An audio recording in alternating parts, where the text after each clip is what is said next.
you. Good evening. My name is Jo Burke. I am the program director for the Northern Illinois University Art Museum. I want to welcome those members of the audience who have joined us online. Tonight's presentation is one in a series developed by our former coordinator of marketing and education, Stuart Henn, in conjunction with the Refuge and Refugee exhibition currently on view at the museum, along with The Art of Surviving, the Journey of the Karen Refugees in Illinois, both running through November 12th. The exhibitions and programs of the NIU Art Museum are sponsored in part by the Illinois Arts Council Agency, the Friends of the NIU Art Museum, the NIU Arts and Culture Fee, and the College of Visual and Performing Arts season presenting sponsor, Shaw Media.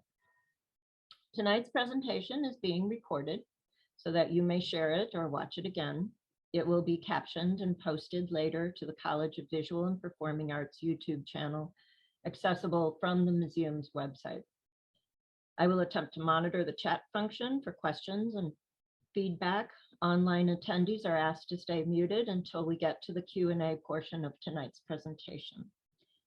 It is my honor to introduce our presenter this evening, Laura Heideman, Associate Professor of the NIU Departments of Sociology and Nonprofit and NGO Studies, who will consider the current global refugee situation. Professor Heideman's research looks at the long-term process of rebuilding communities after the end of wars. Her publications have examined the repatriation of ex-combatants in post-apartheid South Africa and the impact of donors and the professionalization of non-governmental organizations, NGOs, on peace building and sustainability in Croatia. Her broad interests within sociology include development, globalization, gender studies, human rights, social movements, organizations, and civil society. She has served as NIU Study Abroad faculty at Oxford, teaching a course on refugees, migrants, and the European Union, and at The Hague, teaching a course on transitional justice and the international courts. She has been the recipient of several research and artistry grants while at NIU, a Fulbright grant for study in Croatia, and was awarded the Emerging Scholar Dissertation of Merit by the International Society for Third Sector Research for her thesis work completed at the University of Wisconsin-Madison. In tonight's presentation, Professor Heideman will address what it means to be a refugee, who cares for or fails to care for refugees, and why the situation in the past few years has been particularly uncertain.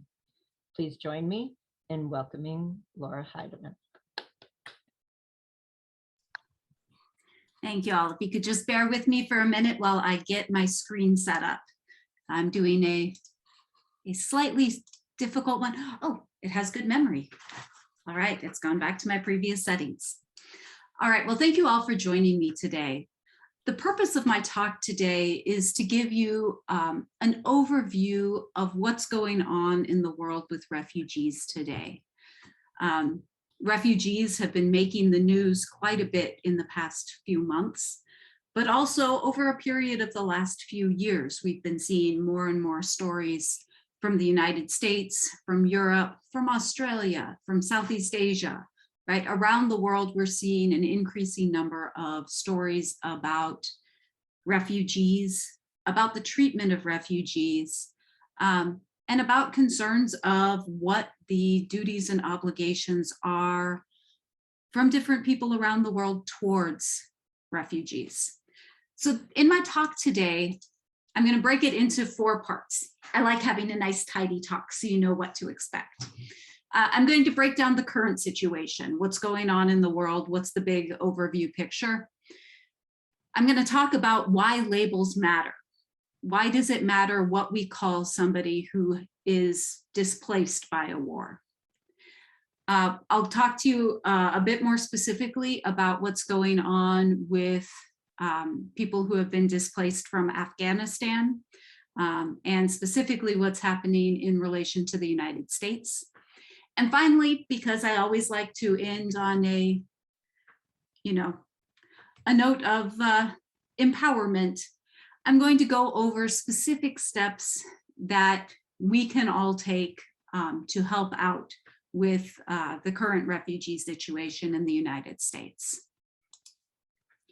So if it seems to you like we've been hearing more and more about refugees, that the situation seems to be growing, it's not just you. When we look at the numbers of displaced people in the world, we are seeing those numbers increasing dramatically over the past decade. So in this talk, I'm going to be using quite a few graphics and statistics from the United Nations High Commission for Refugees, UNHCR, which is the agency of the United Nations that works closely with refugees. So these graphics, for the most part, are coming directly from their website. There are a few I'm also going to be bringing in from other major organizations or from my own research. But in this graphic, you can see overall numbers of displaced people. The green bars at the bottom are people who are internally displaced. So they are displaced within their own country. You also have this category of UNRWA refugees. These are Palestinians. The UN always separates them out in statistics. Then there is this blue category of UNHCR refugees. So this is the number of refugees in the world. Then there is a dark blue bar of asylum seekers. These are people who are seeking refugee status around the world. And then in 2019 and 2020, they have these special bars for Venezuelans displaced abroad. So we'll talk about some of these labels a little bit later. But as you can see, the numbers of people displaced are growing. And with current situations in the world, we do expect to see continuation of that growth in 2021. So currently, the UNHCR has labeled a number of countries or regions around the world as areas of concern. So many of these are individual countries. So Afghanistan, Syria, Iraq, Yemen, South Sudan, Democratic Republic of Congo, Burundi, Central African Republic, Nigeria. Some are also based on specific populations. So the Rohingya from Burma or Myanmar. In yellow, you'll also see the Sahel region of Africa, where there is an ongoing crisis more than 10 years in the making at this point, that is displacing large numbers of people. You also see Central America labeled as an area of concern because of mass migration in the region that is affecting a number of different countries. And finally, they also label Venezuela as a special case of concern because of the number of Venezuelans who have been displaced because of the economic and political collapse there. So as you can see, even though our eyes may be tuned primarily to countries like Afghanistan at the moment, there are a number of other conflicts in the world that, from the perspective of the US, we're barely seeing. Many of these are not making American news sources.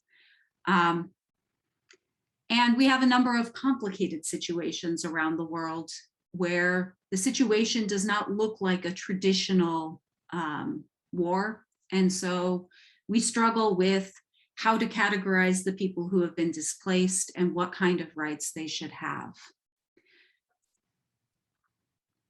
And finally, I'll also note with this map that there are multiple additional conflicts going on or displacements going on that have not been labeled areas of concern by UNHCR. I would point in particular to the northern part of Mozambique, which saw some massive refugee movements last year. And then also of particular interest to people in the United States, Haiti, and some of the displacement that's happening there, leading to tricky situations right now on the US border as Haitians are attempting to cross into the United States to seek asylum here. And I think the way that we've encountered refugees in the United States leads us to some misleading understandings of where refugees are located in the world. We tend to think of these images of refugees on the border, you know, seeking protection in the United States.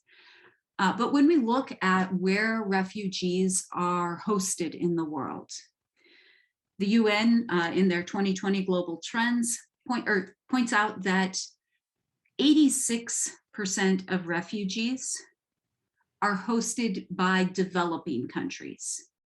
So the majority of refugees in the world are not coming to countries like the United States. They're not coming to Western and Central Europe. They are not making it to Australia, New Zealand, other countries that are wealthier. By and large, refugees are in countries that have much lower income levels. And part of the reason for this is because by and large, refugees are hosted in neighboring countries.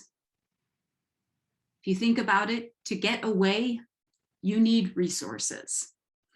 You know, to travel as far as Europe or the United States, Canada, you need to have resources to be able to move. Most people end up moving on the border. So when we look at the places where most displaced people in the world are right now, and here we're combining, this is saying refugees, but it's also including the people who are displaced from Venezuela and other conditions. So this is a UNHCR report. Statistica has put together a number of wonderful graphics. In terms of sheer number of refugees in the world, easily the top contender is Turkey, with over 3.5 million refugees right now. If you look at this map of areas of concern, you've got Turkey right here. It's not surprising that Turkey is a major recipient of refugees. It is right on the border of both Iraq and Syria, of Iran as well. So Turkey is in the neighborhood for many of the active conflicts in the world. Colombia, also receiving a lot of displaced people, primarily from Venezuela. Pakistan, likewise receiving many people displaced from Afghanistan. Uganda is right in the middle of these conflicts in the Great Lakes region of Africa, so it similarly is right on the border. In fact, as we go down the list, there is only one country on the list that is not in the neighborhood, and that is Germany, which took in approximately 1.1 million people during the 2015-2016 refugee corridor through Europe. So in terms of sheer numbers, what you see is mostly places in the neighborhood. When we look at this though, you'll also notice when we look at large numbers, what we're seeing is larger countries represented. We can also look at refugees per capita. So dividing the number of refugees by the total population so we can see what share of the population refugees make up. We start to see some other countries popping out. So you see Aruba and Curacao popping out as places. Again, these are mostly people displaced from Venezuela. Lebanon, which for a while in recent years had almost 20% of its population were refugees, primarily from Syria. Jordan, likewise, has quite a few refugees from Syria. Armenia, this is another place that didn't even pop up on the UN list, but also has seen a conflict in the last year. These are mostly people who have been fleeing from Azerbaijan. Colombia shows up again, Uganda again. So what we're seeing in terms of the places that are taking in the most refugees in terms of sheer numbers and as a share of population are places that are primarily neighbors to conflict. So when we think about long-term what happens with refugees, they've made it to what we call these host countries, the countries usually on the border. The UN looks for durable solutions. This is the UN term for long-term plan for refugees. And the three solutions they look to are repatriation. If the conflict is ended and it's safe to go back home, many people will choose to go back to where they came from, right? They want to be back in their hometown. They want to be around neighbors and friends. They're waiting for things to get safe. So when it's safe, they want to repatriate. Others may end up in permanent settlements in the host country. So you end up with large populations that end up, just staying in that neighboring country that they ended up in. But you also see a pattern of third country resettlement. This is where countries agree to take in a certain number of refugees that have gone through some security screenings and other screenings to ensure that they're appropriate candidates for refugee status, and then move to other parts of the world to live. So this is how many refugees come to the United States. This is the traditional route, is through this third country resettlement.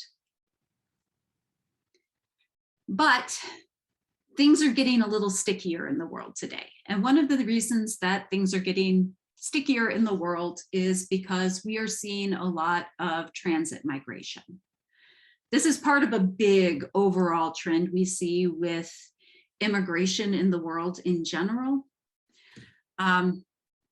As transportation speeds up, we can get further. Airplanes have made it easier for refugees to get further than they could get with just cars and trains. Cars and trains made it easier for refugees to get further than they could get on horseback or on foot, right? As transportation speeds up, we have more mobility as humans. And so we've been seeing this speeding up of refugee routes and increasing migration as many refugees are fleeing to neighboring countries. Looking back at this map, you'll notice conflict is often regional. So there are often multiple conflicts in the neighborhood. So neighboring countries may not be a particularly safe place to land.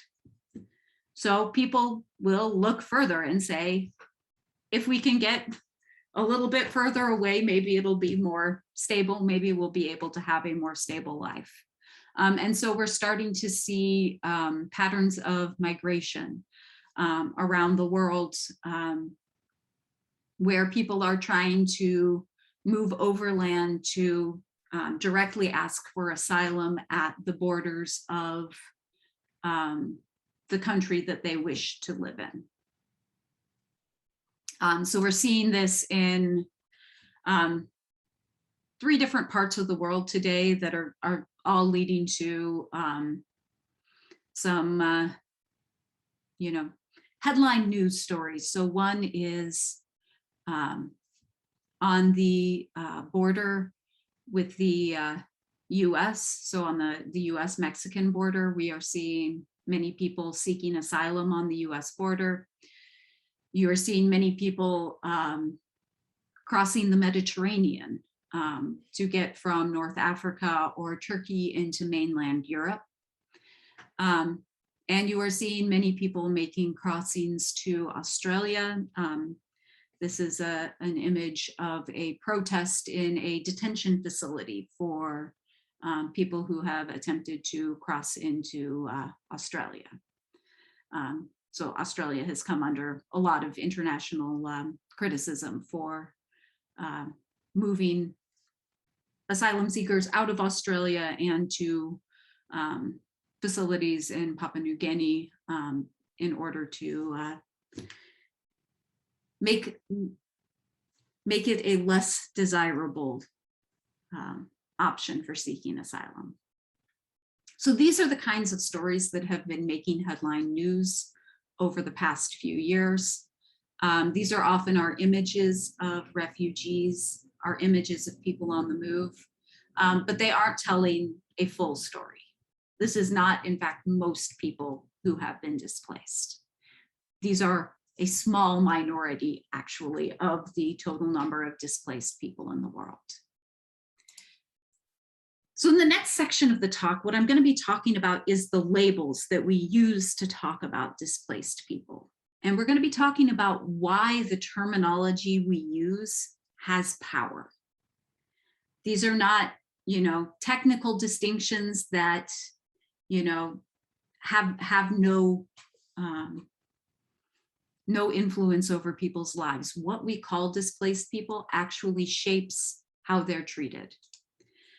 First category of displaced people we're going to talk about are internally displaced people. So these are people who have been displaced by war or natural disaster, but they're still located within the boundaries of their home country. And this is the majority of displaced people, 48 million. When you think about it, right, if there were a war going on in Illinois, for most of us, our first choice would not be, let's flee the United States. We might flee to a neighboring state where we have family or friends. We might look to other communities that are not war affected and see if we can make a life there.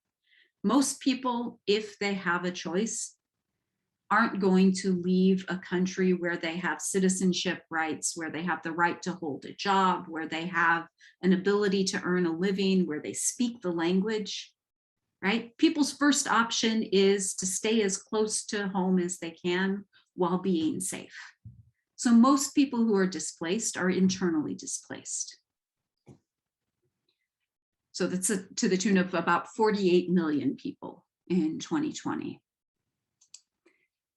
We use the term refugee to refer to people who have been displaced outside of their borders and are unable or unwilling to return because of fears of persecution. But this is actually a technical distinction.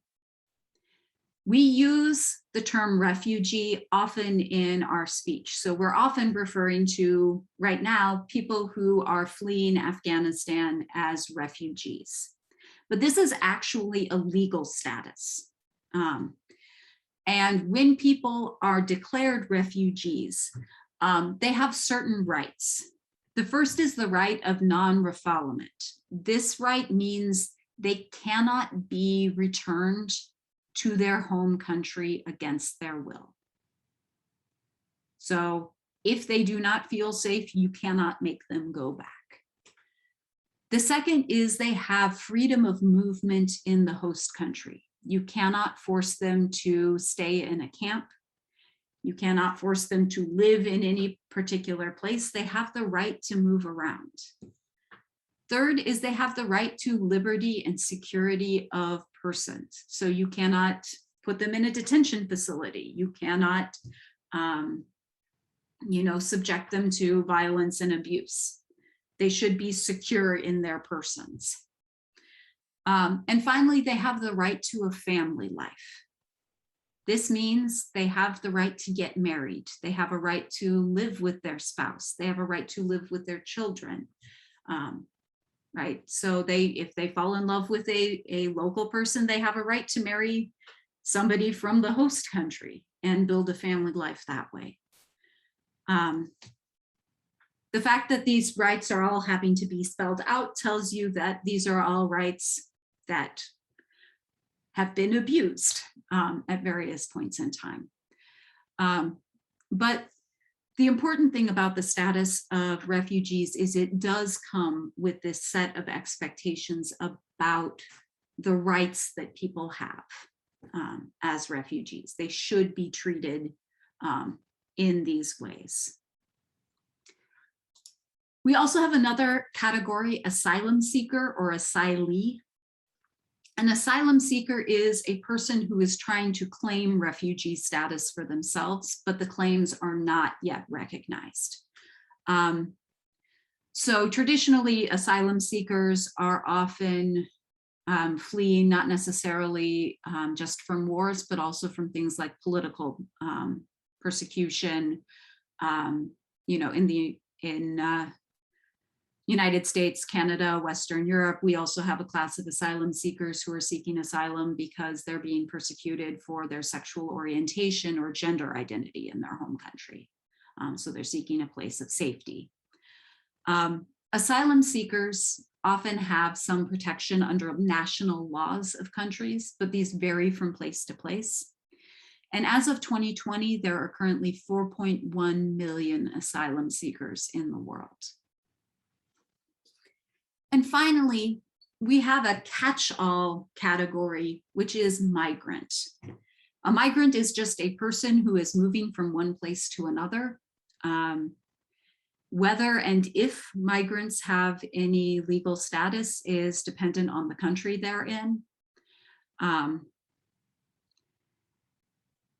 we have a lot of people on the move in the world right now. 281 million, according to the International Organization on Migration. So we are seeing lots of people on the move who are getting a general term migrant. Now, it's important to recognize that migrants are just people moving from one place to another, which means people who are moving from one place to another because of war. Refugees are a category of migrant, right? And oftentimes what we are seeing is people who are moving from place to place, who may be actively seeking asylum in different places, being referred to as migrants rather than as refugees or asylum seekers. And this has some real consequences in terms of the behavior of countries towards these groups of people, and in terms of the ways that these people are able to make legal claims. So I did research in 2015 and 2016 looking at the Humanitarian Corridor through Western Europe, which carried, here, this chart I found labels them as migrants from Syria and Afghanistan rather than refugees. In itself, this is telling. Across the sea from Turkey to Greece, and then overland through Macedonia, Serbia. I was looking particularly at the leg that ran through Croatia, up through Slovenia, Austria, to destinations in Northern Europe, particularly Germany and Sweden. And there was a 6-month period of time where this corridor was open through Croatia. During that period of time, these are official Croatian government statistics. During that period of time, the people who came through there, approximately 41% of them identified as Syrian. There's good reason to think this is an overcount. Arabic-speaking peoples were aware that Syrians were the desired category of refugees, so many people were self-identifying as Syrian who maybe were from other Arabic-speaking countries. So this is likely an overcount of Syrian refugees. 15% from Iraq, 14% from other countries, but for the purposes of today's talk, 30% were from Afghanistan.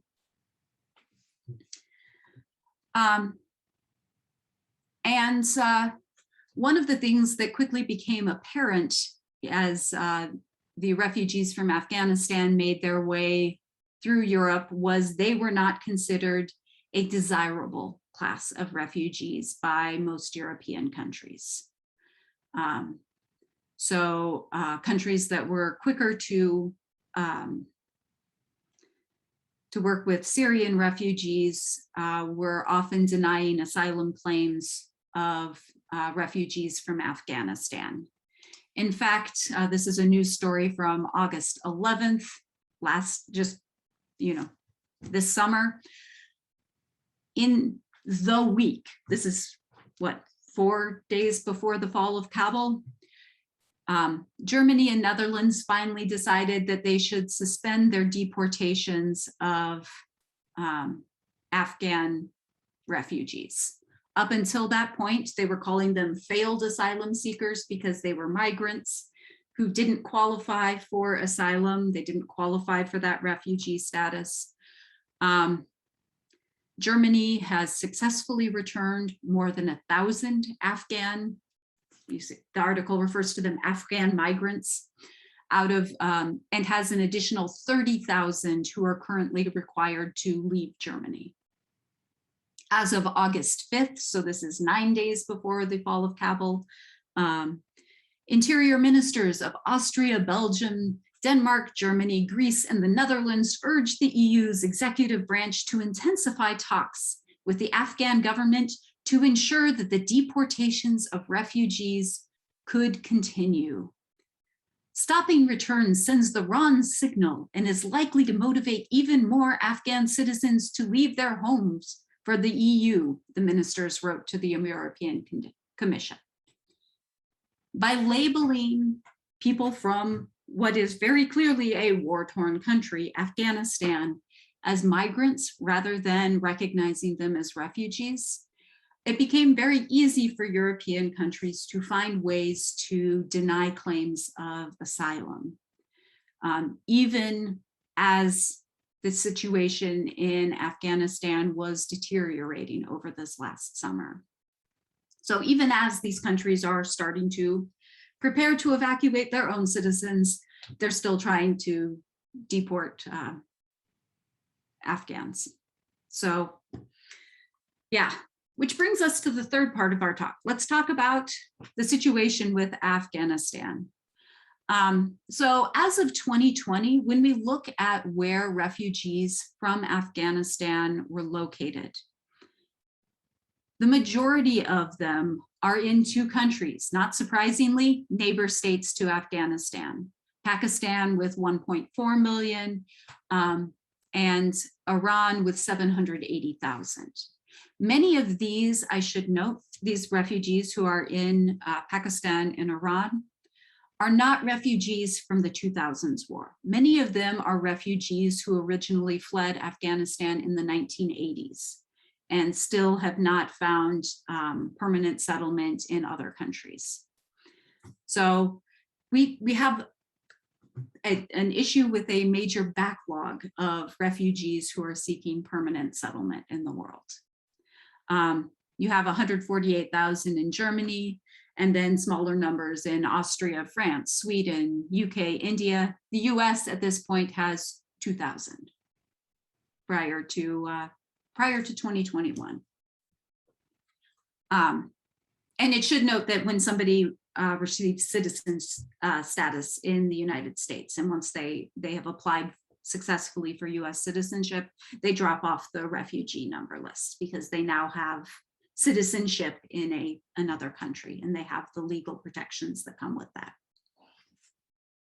So as the US is pulling out of Kabul in the second half of August, we were able to successfully evacuate 120,000 Afghans. This includes some people who are US citizens and legal residents, so they might have dual citizenship. So they already have the right to come to the US, and they are not the population of main concern. At the moment, we have approximately 53,000 people located on US military bases in the United States who have been brought over here to assist with processing legal paperwork to allow them to stay in the US. For comparison, in the final days of the Vietnam War, as we were evacuating Saigon, the US resettled about 140,000 people from Vietnam in the US. Many more in the years and decades following that. But the initial wave was similarly sized to the wave of refugees we are seeing from Afghanistan. And I am going to refer to them as refugees here, but this is me using the term colloquially, not using it as legal status, because actually very few of the people who are coming over from Afghanistan, these evacuees, have refugee status. If you are brought to the US as a refugee, usually through this third country resettlement process, you have the right to apply for a green card after 1 year in the US, which gives you permanent residency. And after 5 years of permanent residency, you can apply for US citizenship. You also get a whole bunch of resources to help with resettlement. This includes some cash aid. It includes assistance from refugee resettlement agencies with things like English as a second language, legal paperwork, assistance with enrolling your kids in school, assistance with getting to medical appointments, all of the kinds of things that are difficult to navigate in a new country. Any of you who have ever spent any time abroad, lived abroad, know that, knowing what to do if you get sick is an adventure when you are not in your home context. Knowing how to open a bank account or send something in the mail is its own process that you have to learn to navigate. So refugee resettlement agencies have tools in place to help newly arrived refugees find housing, get settled, learn how to navigate daily life, and navigate the different legal environment they find themselves in. I will also note that there is a current program, the P2 Direct Access Program, which is allowing some refugees from Afghanistan who are not in the US right now to try to apply directly to the US for refugee status from abroad. So people who are applying for P2s are not in the US right now. They are in third countries and need to make their way to the US as part of that program. The second category, which we've been hearing a lot about, is special immigrant visas. There are two categories of that, SIV and SQ visas. One is for interpreters, one is for other people who worked for the US government. The P2 Access Program, I should also say, is for people who worked for the US government, worked for American-based non-governmental organizations, or worked for the media. People who have successfully received SIV status, so they have this special immigrant visa, have the same rights as refugees, with the exception that they immediately get their green card if they are approved and are in the United States. So they don't have that 1 year wait built in. However, while SIV status is supposed to be a 9-month processing period, as many of you have read in the news, this has turned into a multi-year ordeal with average wait times in excess of 2 years. Some people talking about having turned in their paperwork 3.5 years ago and still waiting to receive final status. So there are actually, most of the people who are eligible for these SIV and SQ visas do not have them yet. They may have the paperwork in progress, but they have not yet received that visa. So the US has set up a special program for humanitarian parole. So basically this allows people from Afghanistan, from eligible categories, to come to the United States without a visa. So you can come here without a visa, and you are supposed to apply for immigrant status, usually through this SIV process within 2 years of your arrival in the US. But you also are eligible for family visas, employment visas, other immigration paths. So the humanitarian parole category actually makes up most of the people from Afghanistan who are currently in the United States. Most of them don't have a visa in place. And so right now, this is of special concern because it is not at all clear what benefits are available to people who are in this category.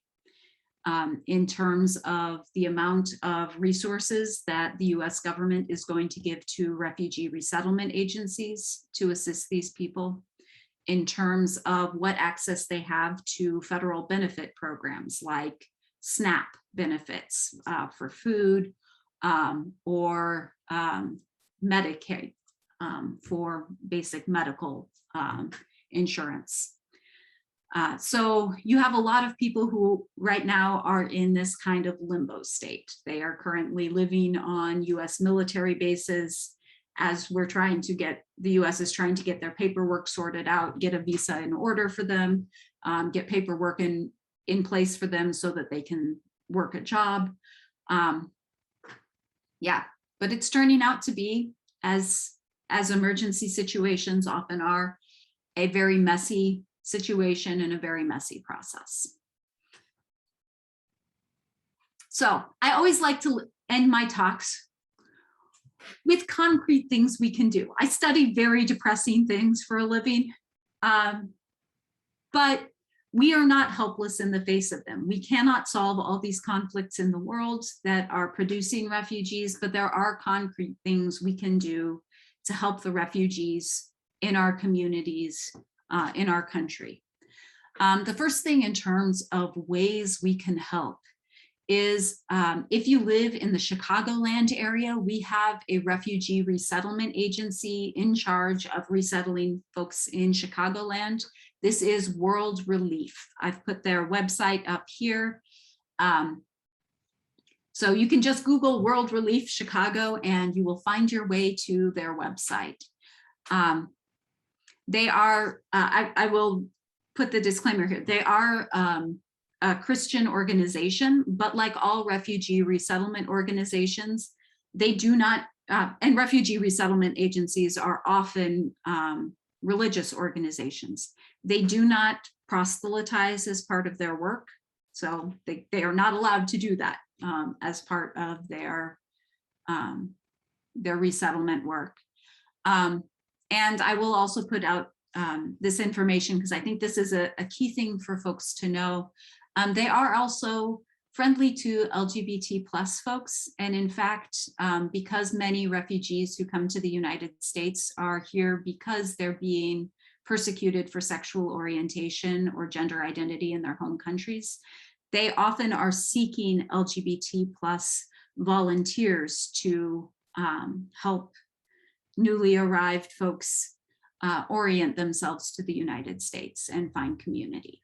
So just wanted to put that particular information out there. So World Relief was already scheduled to receive about 600 refugees this year. This is a major increase over the last few years. Number of refugees that the US was admitting diminished severely during the Trump administration. So,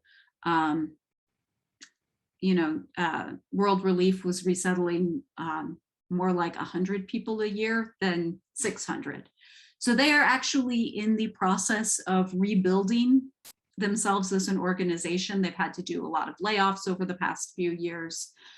So they are doing a major batch of hiring. So if there are any NIU students in here who are near graduation and are trying to figure out something to do after graduation, you might look at the open positions tab on the World Relief website. They have positions where they need Spanish speakers. They have positions for things like volunteer coordinators and other things that use some of the skills that I know our students learn in various classes. And there are also, for all of you, many different ways that you can volunteer. They have youth tutors, English language tutors, young adult mentors, health advocates, citizenship tutors, transportation assistants, apartment setup assistants. Every time somebody comes in, World Relief is supposed to have an apartment all set up for them with beds and basic furniture, sheets on the beds, you know, basic supplies in the kitchen, plates and silverware, but also basic foodstuffs. So they need help getting those apartments set up. A great way to maybe spend a Saturday volunteering. And they are also looking for donations. So a big thing they do is welcome kits. So this is the welcome kit is the list of all of the household items, aside from things like beds, which World Relief has contracts for, that need to be in place. And you can see it's everything from mixing bowls to sharp knives, to bars of soap, to toothbrushes, to blankets and sheet sets. So these are basic things that they're all supposed to have in the apartment. If these are not donated to World Relief, then some of the funds that World Relief would otherwise have for programming, like to help with English language tutors or to help with translators or legal aid, has to go towards setting up apartments. So this is one area where they ask for a lot of things. They did just get a huge donation apparently, and are saying, we can't take any more of these until we've got some more apartments set up and have room. So they're asking people who are making welcome kits to hold off until November on delivering them. But this is a great thing, maybe student groups, if you want to think about ways to work together. This is a reasonable plan that you could put together a full welcome kit. So get in touch with World Relief if you have any questions about how to deliver it. Other things they're looking for in terms of donations are gift cards. So things like gift cards to commonly used stores, Walmart, Target, Aldi, Uber, Amazon, as well as Uber and gas stations to help people with transportation as they're getting settled.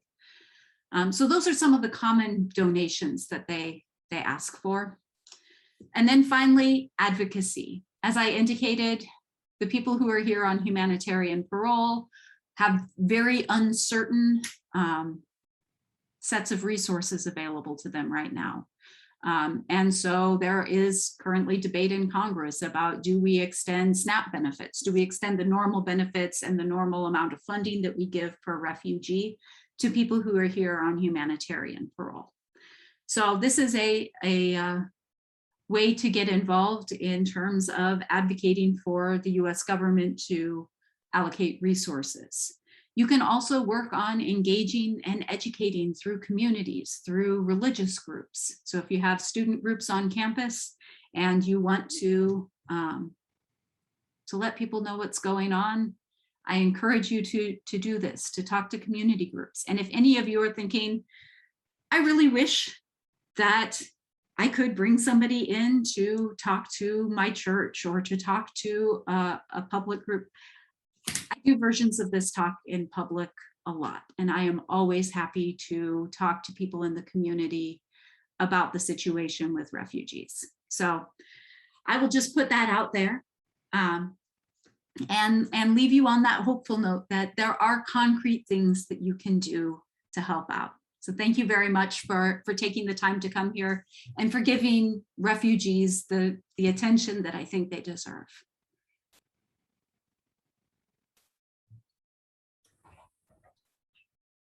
Anyone would like to ask Laura a question? You may unmute or you can put your question in the chat.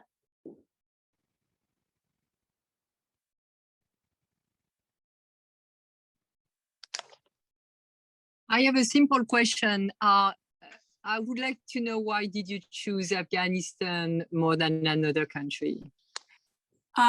So in the talk today, I chose to speak about Afghanistan because this is, of all the refugee situations in the world, the one that Americans are paying the most attention to right now. And the one where there's not a lot of clear information. about what's going on. So, you know, World Relief was already scheduled to take in about 600 refugees. They're taking in an additional 150 refugees from Afghanistan. So, you know, this is the one that is causing unexpected strains on refugee resettlement agencies, posing some different challenges. So I don't want to say in any way, shape, or form that the situation for refugees from Afghanistan is worse than those in other countries. But just to point out that I'm giving information based on what's on most people's radar at the moment in the US.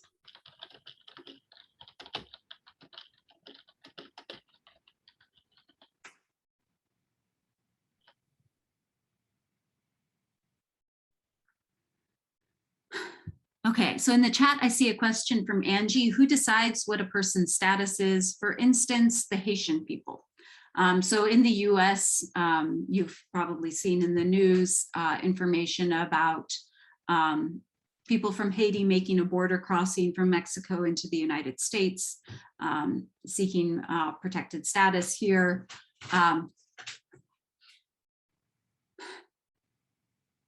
If people are not fleeing directly from a conflict, then the person who is deciding their status, or the body deciding their status, is the government of the country that they're in.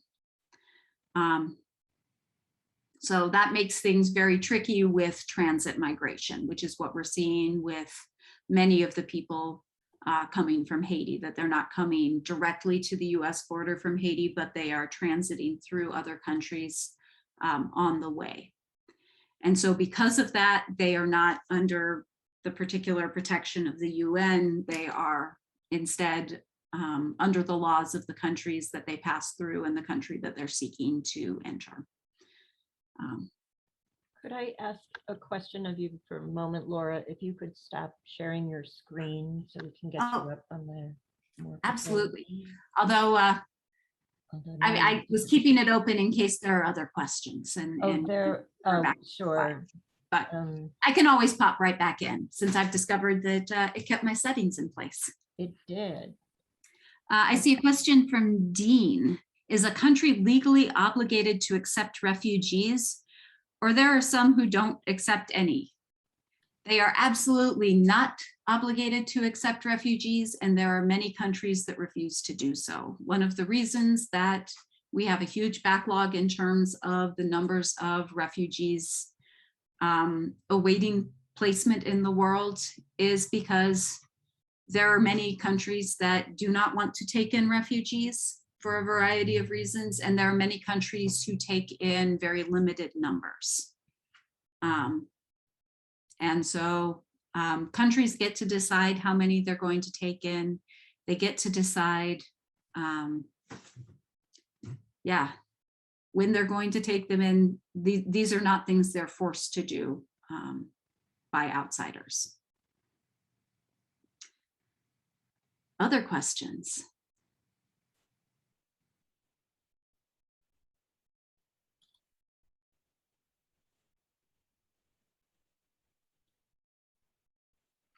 I see a question from John. Would you have information to share on following a particular family from their problem issue to how they enter and move through the refugee system?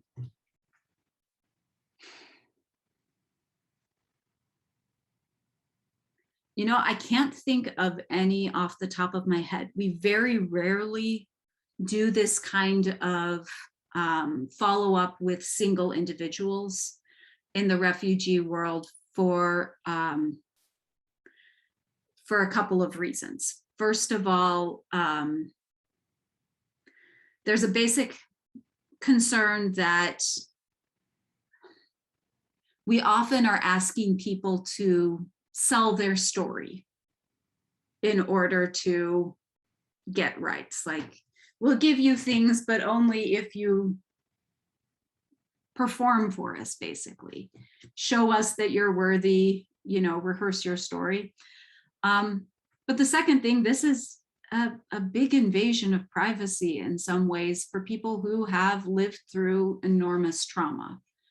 You know, if you are a refugee, you have been dealing with multiple traumas, the trauma of whatever situation it is you're fleeing and the trauma of the process of fleeing. And so we very rarely ask people to, we're very careful about how we ask people to share their stories in public, because of a recognition that there are some things that are, you know, safest shared in a counselor's or a therapist's office, rather than with the general public. Yeah. Just as a follow-up to that, I guess I was trying to get an understanding, doesn't have to be a particular family. How does that movement happen from when they're in their country and they're fleeing and they're afraid to hooking into the system?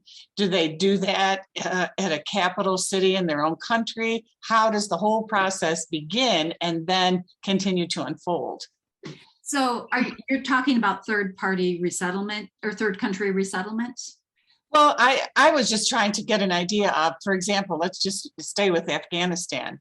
When a family is afraid they need to flee, and so they're trying to find a way out of their country, how do they do it? Who do they contact? How does the whole process get initiated? So usually the process of fleeing the country is done by themselves. So there's not an outside party that is assisting. They are making their way to the border on foot, by car, however they can get across the border. So that initial step is usually self-driven. Once they've crossed the borders into a neighboring country, assuming they've been able to do so, which is not always the case, you know, then they are likely entering a refugee camp situation. So the host country will likely be working with International Organization of Migration, with UNHCR and other major international organizations to set up camps. In some cases, these camps can be temporary. So these pictures of tents that you often see depicting refugee situations. But in some cases, these are proper cities, like they are buildings, you know, brick buildings with streets and everything, because there's a recognition that people are going to be there for quite a while. And we need to build places for people to be living lives and not just making it through to tomorrow. So and then I'll pull up a sheet here. Let me go back to share screen so I can show you what the process looks like if you are coming to a country like the United States. Okay. So this is a flow chart showing how you actually become a refugee in the United States. So first you have to be referred usually from UNHCR, or maybe from another program. Then you have to have that referred or have that looked at. You have a resettlement support center that is going to help with the process of handling the paperwork and starting the background checks, biometric security, you know, all of the background checks that are done on people. Then, you know, you have your photographs and fingerprints uploaded in the US. You've got your FBI checks. You've got all of these checks that are happening to make sure that you are not a security threat. Determination of whether you count as a refugee or not. Determination of whether you're admissible to the US. Determination of whether you have firmly resettled in another country and so shouldn't be resettled here. Looking to see if there are any further security concerns, etc. They may reject you at this point. They may decide you need further paperwork at this point, or they may approve you even if they approve you, you then have an extensive process of getting medical approval, getting connected to a resettlement support center that is going to help you get ready for coming to the US. You're going to work with IOM to arrange your travel to the United States.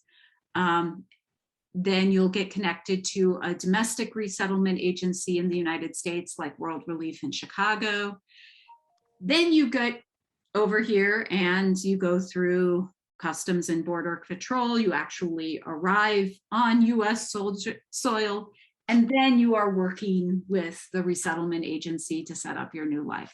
Oh, This is a so, process that takes years. yeah. So am I understanding correctly that a family is fleeing their own country? They cross the border and of course are stopped. You know, you can't just walk most of the time from one country to another. And is it the initial entry point that steers them in the direction of the refugee camp? How do they find their way in a strange country? That's, you know, this is one of the things that I was actually just talking about this with my students. One of the things we often think about basic humanitarian needs as being things like food, water, shelter, medical care, but increasingly people are talking about communication as a basic humanitarian need. We need cell phone charging stations. We need internet access because people are trying to communicate information. Here is the safe path to a refugee camp. Getting across that border into a refugee camp is not just a matter of navigating territory. It may be navigating through unsafe places. So we need to find the safe path to get us to the safe refugee camp through hostile territory. So a lot of that information is now being spread over the internet. This is how people share information. So during the 2015 Humanitarian Corridor period in Europe, one of the things that they realized was absolutely crucial was having cell phone charging stations, so that while people were waiting in line to get food, while they were getting paperwork processed or getting medical checks, they had a place to charge their phones so that they could get that information. Yeah. thank you. It's very informative. All right, and I see some new questions in the chat. Give me just a second. So I see a question from Jan. If a refugee has to reside in a settlement for an extended period of time, is there an international organization that provides law enforcement of that settlement, or is that handled by the country where the settlement exists? So the answer is usually a combination. So these camps are often run by UNHCR, but often with the assistance of police or military officials from the country that they're in. I have a colleague, Liz Holzer, who is professor of sociology and human rights at University of Connecticut, who has written about this as compassionate authoritarianism. These are not democratic places that people wind up. Refugee camps are not a place where refugees' voices are often welcomed in terms of how things should be run. There is a set of rules, you are to follow them while you're here, and you can end up with some serious and sometimes violent conflicts when host countries are trying to, or the UNHCR are trying to impose conditions on refugees that they don't accept. That said, they are not supposed to be kept in those camps. They are supposed to have that freedom of movement. Remember when we were talking about rights of the refugees, having that right to freedom of movement in the host country. They are supposed to be able to leave camps. But again, most of these things are written down as rights because they are not always respected as rights. As we noticed with the case of non-refoulement and Afghan refugees in Europe.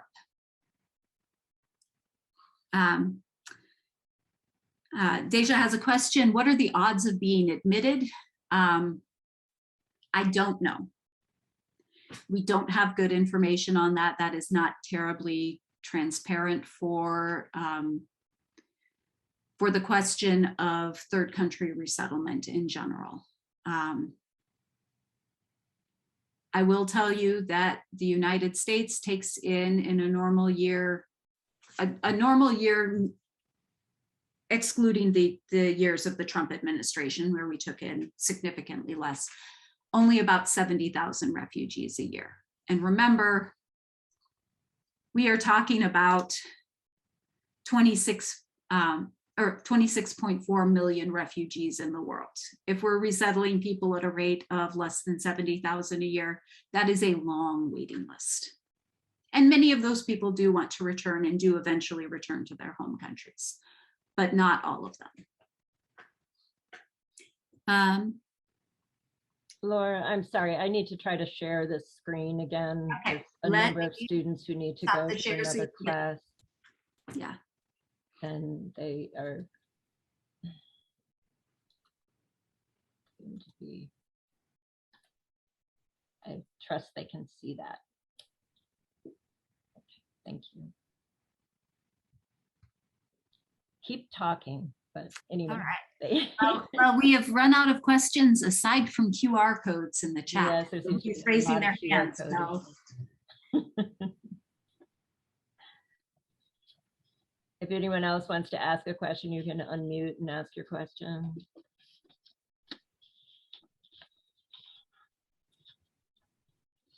yes, and I do realize this was scheduled from 5 to 6, but I am happy to stay around as long as there are questions. So I hope all of you who needed this QR code got it and got to your class. All right. I think Laura's happy to stay. I'm going to go ahead and just do my spiel while that's on and thank our presenter, Laura Heideman. I would also like to thank the audience for their insightful questions and observations. The NIU Art Museum, along with the Center for Burma Studies, will be presenting 2 more programs in relation to our current refugee-themed exhibitions on Thursday, October 14th. NIU anthropology alumnus Carla Finley will be hosting Land of Hope, Living Together in the U.S., featuring stakeholders of the Aurora community who have welcomed refugees to successful relocation in that northern Illinois town.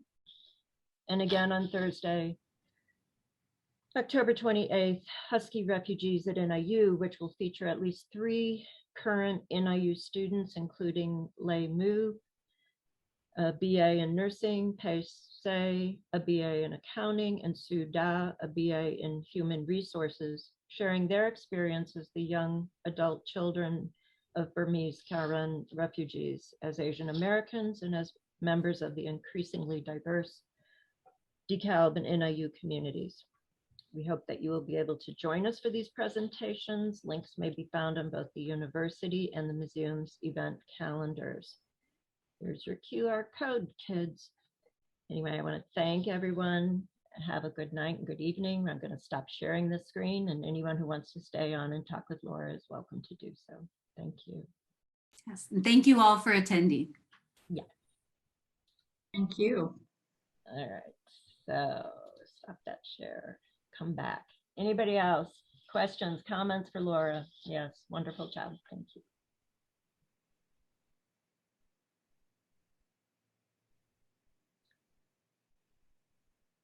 So Lynn, was I getting the legal language correct? Yes, yes, you were. It certainly isn't my area of expertise. And it changes all the time depending on the, who's in charge and what's going on. Lynn and I have worked together on some immigration issues in the community. So we are aware of each other's specialties. So Yeah. I notice a number of you are sticking around. Do you have any questions for me?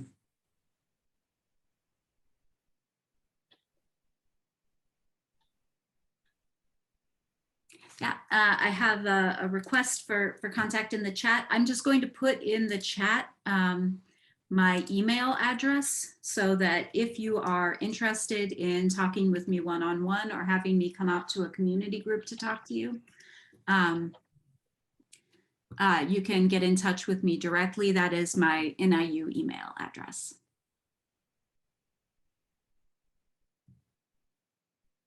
So you had a Fulbright to Croatia. Yes, that was back in 2008 to 2009. That's how that was the start of my work in Croatia. Ah. Such an interesting area, but so complicated. Yeah, that's a pattern for me. I like to study interesting things that are awfully complicated. Well, we're lucky you do. Yeah, and hopefully I was able to break down some very complicated dynamics in an understandable way for today's talk. Yeah, no, I think you did a great job doing that. Thank you. Yeah, thank you very much. Like I said before, I was like, oh, I wish we had you do this talk earlier. You know? Yeah, well, you know, if you had had me do this talk a month ago, I wouldn't have been able Totally to pull different together all of the information Okay. on what's going on with Afghanistan because, Right.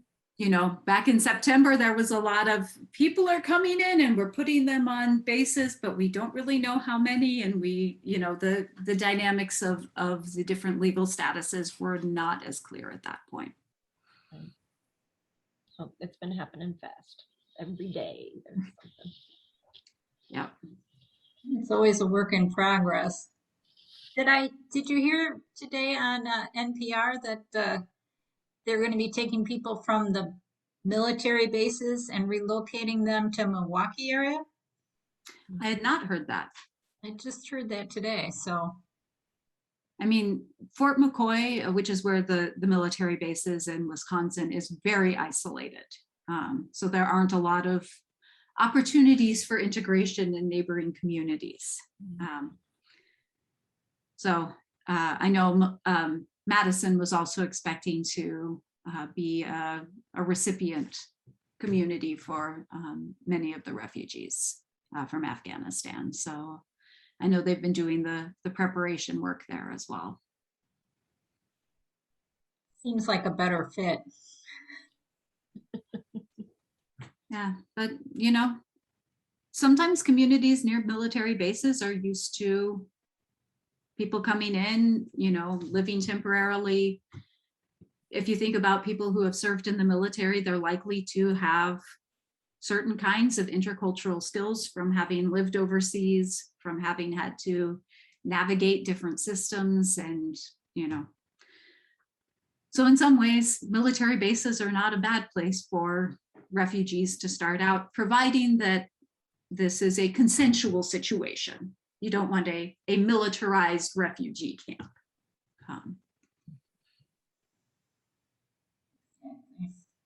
Well, I'm going to sign off. Thank you very much. It's good to see you, Lynn. Thanks for coming. Anyone else with a question for Laura? Oh, good.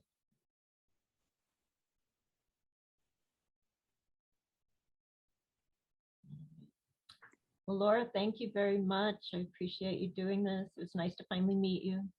Wonderful to meet you as well.